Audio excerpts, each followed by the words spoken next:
உறவுகள் அனைவருக்கும் வணக்கம். இன்றைக்கி நம்ம பால் கறக்கிற வீடியோ தான் நம்ம பார்க்க போகிறோம். இது பாருங்கள், கரெக்டான டைமுக்கு தான் நானும் பால் கறக்க வந்தேன். அப்போவும் கொஞ்சம் பால் எல்லாம் ஒரு காம்பில் இருக்கிறது மட்டுமே கீழே இறங்கிடுச்சு. எவ்வளோ பால் பாருங்கள். கணுக்குட்டிக்கு பால் மறக்கடிச்சதுல இருந்து இவ கொஞ்சம் இந்த மாதிரி தான் பண்ணுறா. மனுஷங்க மாதிரியே இவளுக்குள்ளேயும் கொஞ்சம் வஞ்சம் இருக்குது. சரி, போன பால் போகட்டும், மிச்சம் இருக்கிற பாலையாவது நம்ம நல்ல முறையில் கறந்துக்கலாம் அப்படின்னு சொல்லிட்டு கறக்கலான்னு சொல்லிட்டு நம்ம டைமுக்கு தாங்க வந்து கறக்கிறது வந்துட்டேன். இது எப்போவுமே கொஞ்சம் இந்த மாதிரி கண்ணுக்குட்டி நம்ம பால் நிறுத்தினோம்னாலே அந்த மாதிரி தான் ஆகும். இதுக்கு மேலே நம்ம கண்ணுக்குட்டிக்கும் பால் விட முடியாது. ஏன்னா ஒரு 4 மாதம் ஆயிடுச்சு கண்ணு பிறந்து.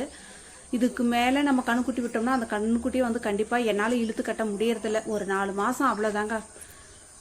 ஒட்டை கண்ணுக்குட்டியாக பிறந்தா ஒரு 4 மாதம் பால் போதுமானது. அது இதுக்கு மேலே தீனி நல்லா எடுத்துக்குதுங்க, பூசா தின்னுதுங்க, தட்டு தின்னுதுங்க. அதனால் அதுங்க வளர்ந்துக்குது.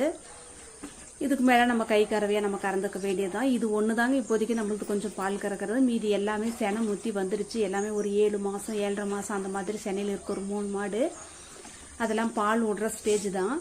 இப்போதைக்கு நமக்கு பால் கறக்கிறதுல இது ஒன்று தான். அதெல்லாம் சும்மா ஒரு 2 லிட்டரு 3 லிட்டரு அந்த மாதிரி தான் கறக்குது.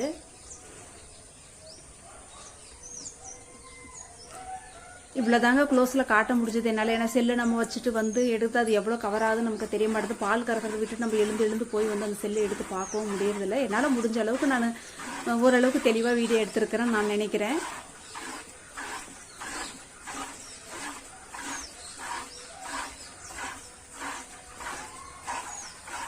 சரி, பால் கறக்கிறத இனிமேல் பாருங்கள், அதுக்கப்புறம் நான் பேசிக்கிறேன்.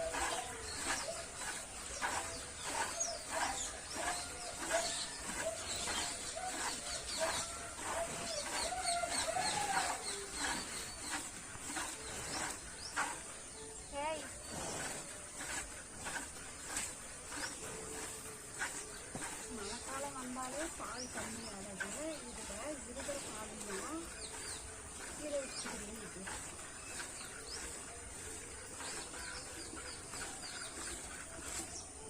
என்ன இப்படி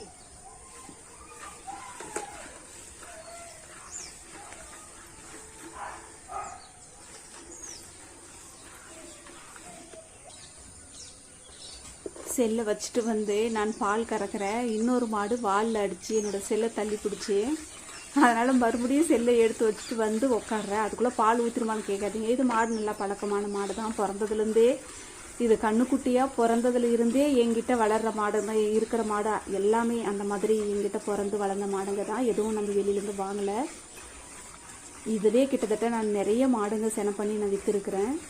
இப்போதைக்கு கொஞ்சம் கம்மியாக தான் வச்சுருக்கிறேன். ஒரு பால் கறக்கிற மாடு ஒரு 7 மாடு வச்சுருந்தேன். அதெல்லாம் இப்போ பால் கறக்க முடியறதில்ல, அதுக்கு தட்டம் அறுத்து போட முடியறதில்ல அப்படின்ற காரணத்துக்காக இப்போ கொஞ்சம் கம்மியாக தான் நாங்கள் வச்சுருக்கேன்.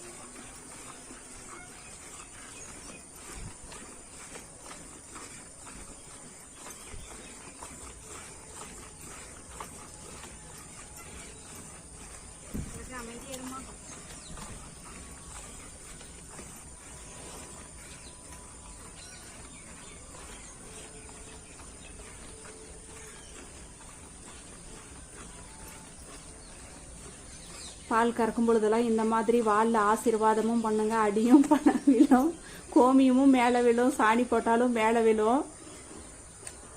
நம்ம இந்த மாதிரி வேலை செய்யறதுனாலே கண்டிப்பாக நீங்கள் எவ்வளோதான் நீங்கள் சுத்தன்றது கொஞ்சம் கம்மியாக தான் இருப்போம். என்னதான் குளிச்சாலும் அடுத்த 1/2 மணி நேரத்துக்குள்ளேயே நம்ம மேலே சாணி வாடை அடிக்க ஆரம்பிச்சிடும், கோமி வாடை அடிக்க ஆரம்பிச்சிடும். அந்த மாதிரி மாட்டில் வேலை செய்யறதெல்லாம்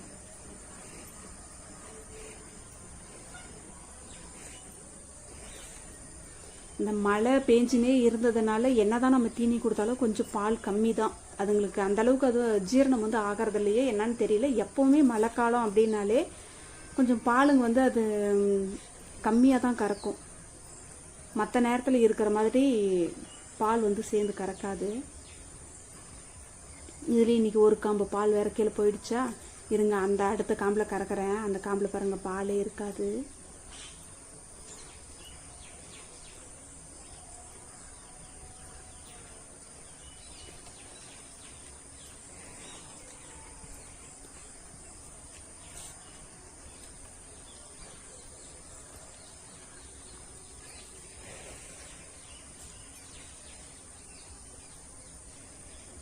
அதில் பாருங்கள் ஒரு 1/4 லிட்டர் பால் கூட வராது.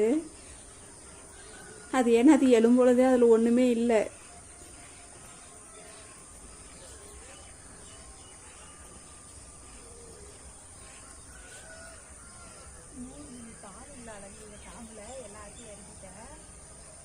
அவ்வளோதான்.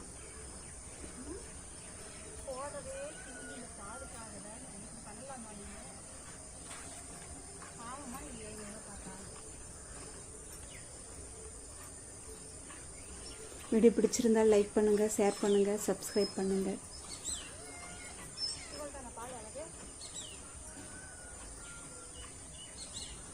அவ்வளோதாங்க பாலே. இது பால் ரொம்ப கம்மி தான். இப்போ ஒரு வாரமாகவே பால் கொஞ்சம் குறைஞ்சிடுச்சு.